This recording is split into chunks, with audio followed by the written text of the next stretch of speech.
ఆంజనేయ, నీవు ఎక్కడైతే అధర్మం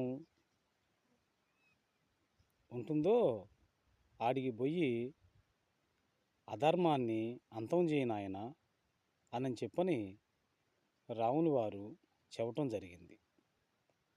అప్పుడు బయలుదేరి పోతూ ఉండగా ఒకచాట కొండల్ని తొలుతూ ఔషధమైన మొక్కల్ని అంతరించిపోతూ ఉండి ఆగపడ్డాయి. అమ్మ, ఏంది ఈ రకంగా ఈ కొండలను దొలవటం? ఏ కార్యాలకై దొలుతుండ్రమ్మా? దీనందువలన సర్వజనులు ఔషధమైన మొక్కలు పోయి వీళ్ళు ఆగమైపోతారమ్మా అని చెప్పని వాళ్ళ అమ్మకు చెప్పిండు.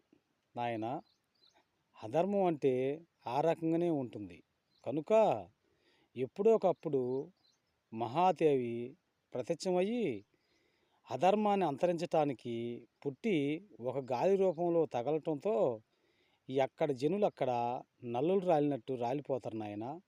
సత్యాత్ములు అన్నోళ్ళు ఒత్తులయ్యి ఎప్పుడు నిలుస్తూనే ఉంటుండ్రు కనుక ఈ సత్యం అనే పదాన్ని మరవకుండా రామనామం అనే దాన్ని జపిస్తూ ఉండగా ఏ పాపం కూడా అంటకుండా ఉంటుంది నాయన.